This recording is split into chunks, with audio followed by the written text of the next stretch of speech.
Good afternoon, ladies and gentlemen. This is Lounging with Lisa, the video series that has me lounging while coming at you with thoughts of the day. I'm in a different chair now because I hope she's in the frame. Anyhow, Mars took the chair and I'm trying to be tender and gentle to her. As many of you know by now, I'm detoxing from the Tom Hartmann show. But today I did tune in to hear Greg Powlist be interviewed because I really respect Greg Powlist. And then I went back a little bit later because every day, what is going on here? I'm going to drop in and ask the same question, and usually one of my favorite people, Ryan Forprez, that's what he goes by. He's there every day, and then I see him on Mike Rivera later, and I ask, has Tom Hartmann mentioned the report from the former intel agents that I have something on me there that totally debunks the Russia hack story.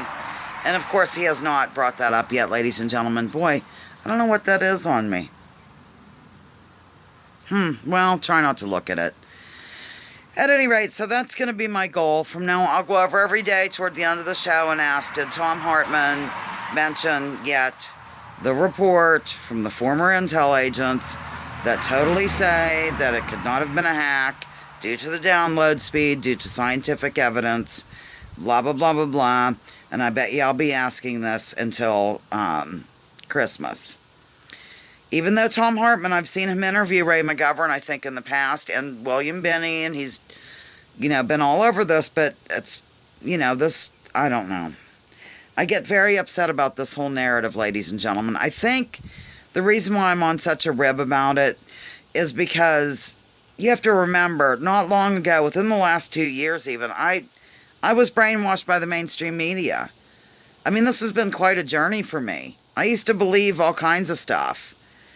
So, not everything, but a lot of the things I used to believe. Like, I never thought war was good or any of that, but, So, it's the first time that like I said before, I've said this before, but I'll say it again for new people or people that forget or whatever. Now, during the Iraq situation, I was, having marital problems or something. I think I just gotten divorced. I can never remember. But it wasn't a time that I was super in tune with the news. You know what I'm saying? So, I didn't witness the birth of the weapons of mass destruction kind of meme that was going around and how they sort of had proof right away that it wasn't true and all this. But with this Russia situation, I have witnessed it from the get-go because it was pretty much during the primary that I really gave up on, I think it was 2015. I don't remember. I think the primary, when I gave up on the mainstream media altogether because I could really see what they were doing in terms of going for the establishment people, Hillary over Bernie and things like that. And not to mention, the same thing happened to Ron Paul. I used to be a Ron Paul person, and there are certain things about Dr. Paul that I still admire. Not everything, but I do admire him for a lot of different reasons. And I remember Fox News back then, that's when I was hooked on Fox, during the Ron Paul, the first time he ran in '08. I can remember how they completely marginalized him, ignored him. Like, for example, one time it was, I don't remember who all was involved, so I might just have to make up people for this particular illustration. But it was something like, he had come in second, I think it was, during a primary. Something like that. And on Fox News, I wrote a column about it. I should really go look that up so I can be more accurate. At any rate, it showed, on Fox News, they were literally showing first, second, and third.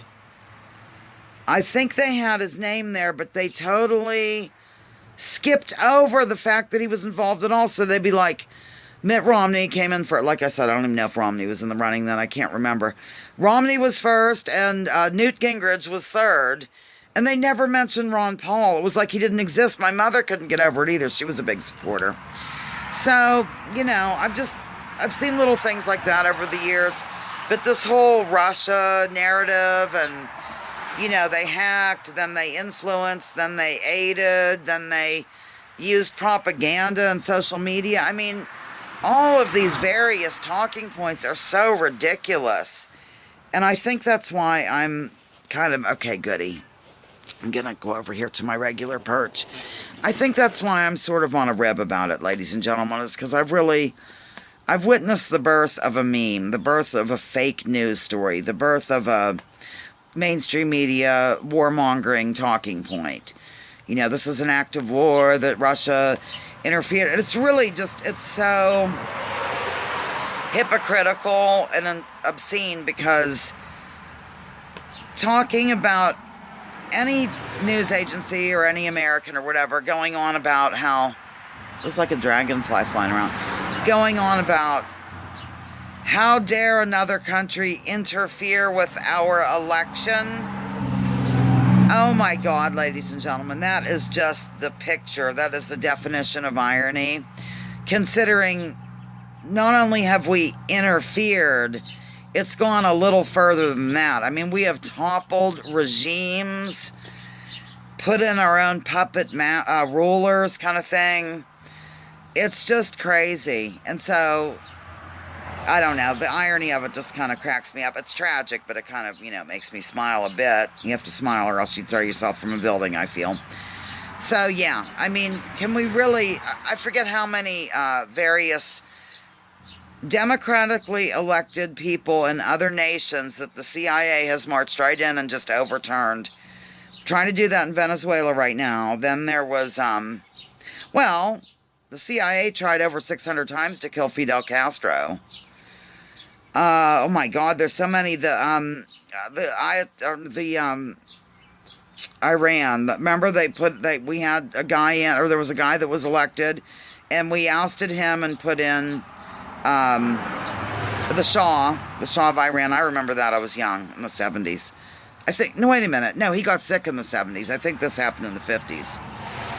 I mean, okay, Saddam Hussein, he was what was it, Phil Donahue, he was being interviewed by Bill O'Reilly. I love how Phil Donahue would call Bill Billy and stuff, but he said, Bill O'Reilly said something to the effect of, Saddam Hussein's a bastard, and Phil Donahue said, yes, but he was our bastard. You know, originally he was all fine and dandy.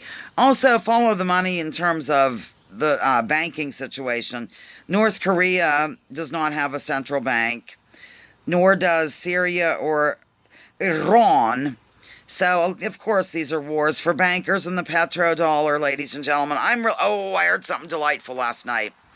I'm not sure how old the news item was, but it's about CNN's ratings. Do you remember the show Yogi Bear, the Yogi Bear cartoon? Okay, boo-boo. My father used to do really cute impersonation, but I can't do it. CNN's ratings are lower than reruns of Yogi Bear. Yep, and I think that's great because they are hideous. They're absolutely hideous. They are fake news. This is where I agree with Donald Trump on that particular issue about the fake news. So, anyhow, I guess that's all. I don't know why. I just wanted to come out and talk. I guess this would be day 6 of my Tom Hartmann detox, but it's going okay. But I really did want to hear Greg Palast, and then I didn't realize that Tom had interviewed him last night on RT.